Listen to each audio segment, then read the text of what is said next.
जय Mahakali. Welcome back to my channel tarot tree of life by रेशम।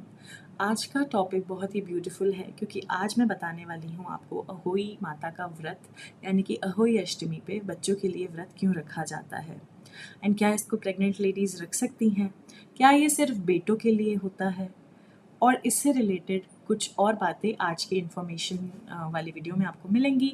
और थोड़ी सी इन्फॉर्मेशन शेयर करने के बाद मैं आपको करवा चौथ नहीं सॉरी अहोई अष्टमी की व्रत कथा सुनाने वाली हूँ। तो इस पूरे वीडियो को एंड तक आपने सुनना है, बीच में मिस नहीं करना है।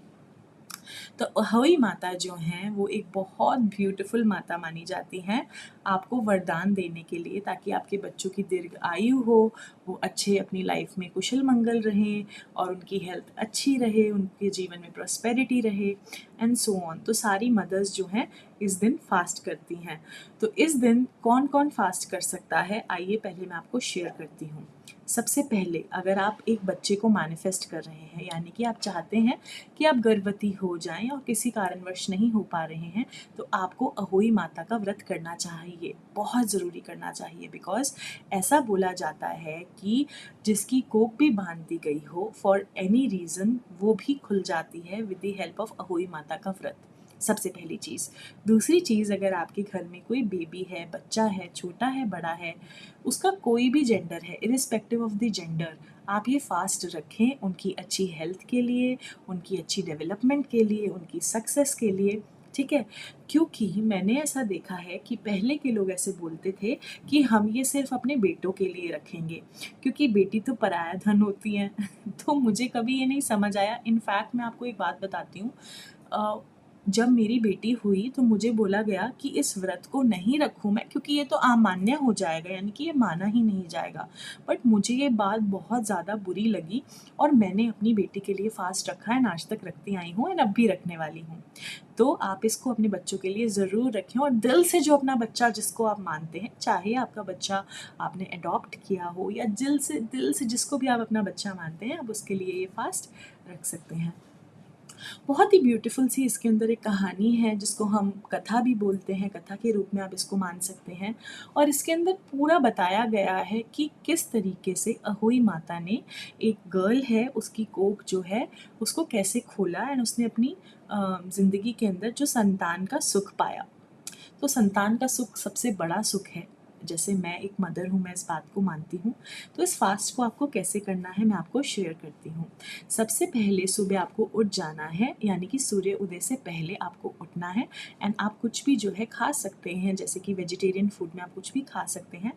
नहा धो के अच्छे से स्नान कर कर अहोई माता की पूजा करने के बाद तो आप उनको दिया बत्ती कर लीजिए एंड अपने भगवान जी की जिनकी भी आप पूजा करते हैं आप उनको कर लीजिए। एंड उसके बाद you have to go by the day. अब पूरा दिन जो है, काफ़ी लोग इसमें निर्जला फास्टिंग करते हैं और कुछ लोग इसके अंदर फ्रूट्स एंड मिल्क को कंज्यूम कर लेते हैं, तो वो आप अपने ट्रेडिशन के अकॉर्डिंग कर सकते हो। दोपहर के टाइम के आसपास अहोई माता की व्रत की कथा सुनाई जाती है, जो मैं आपको पूरी स्टोरी बहुत ही ब्यूटीफुली नरेट अप करने वाली हूँ। तो अगर आप अपने फास्ट के दिन सुन रहे हैं तो मैं रियली विश करती हूँ कि आपके और आपके बच्चे का बॉन्ड बहुत अच्छे से बना रहे।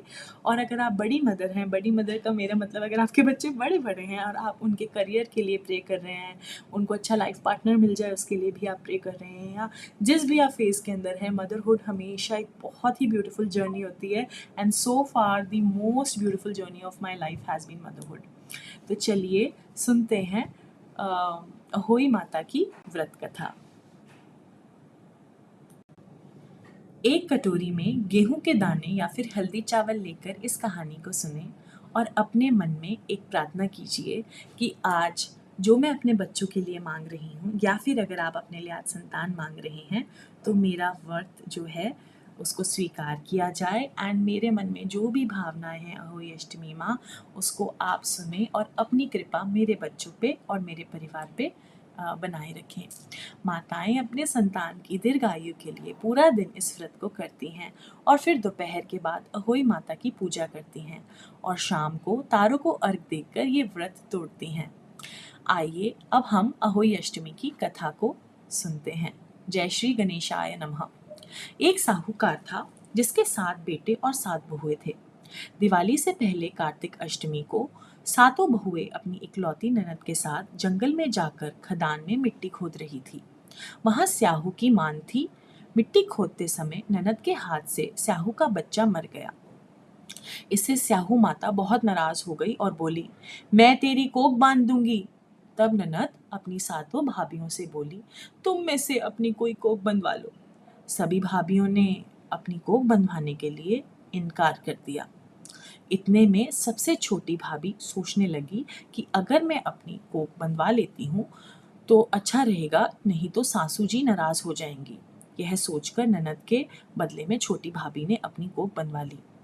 अब इसके बाद उसको जो भी बच्चा होता था वह 7 दिन का होकर ही मर जाता था। और ये इस एक माँ से इससे बड़ी दुख की बात और कोई हो नहीं सकती। एक पंडित को बुलाकर पूछा, मेरी संतान 7वें दिन क्यों मर जाती है? तब पंडित ने कहा, तुम सुराही गाय की सेवा करो। सुराही गाय स्याहू माता की भाईली है, वह तेरी कोख खोल देगी, तब तेरा बच्चा जिएगा। अब वह बहुत जल्दी उठती थी और चुपचाप सुराही गाय के नीचे साफ सफाई कराती थी। सुराही गाय ने सोचा, रोज उठकर मेरी कौन सेवा कर रहा है, सो आज देखूंगी और उस इंसान को मैं मदद करूंगी। इंसान जानवर जो भी हुआ उसको मैं मदद करूंगी। गौ माता खूब सवेरे उठी, देखती हैं साहूकार के बेटे की बहू उसके नीचे साफ सफाई कर रही है। गौ माता उससे बोली, बोलो क्या मांगती है? साहूकार की बहू बोली, स्याहू माता तुम्हारी भाईली है और उन्होंने मेरी कोख बांध रखी है, सो मेरी कोख खुलवा दो। गौ माता ने कहा, अच्छा ठीक है। अब तो गौ माता समुद्र पार साहूकार की बहू को अपने भाईली के पास लेकर चल पड़ी। रास्ते में कड़ी धूप थी, वह दोनों एक पेड़ के नीचे थक हार कर बैठ गई। जैसे ही वो बैठी थोड़ी देर में एक सांप आया। उसी पेड़ पर एक गरुड़ पंखनी का एक बच्चा था। सांप उसको डसने लगा।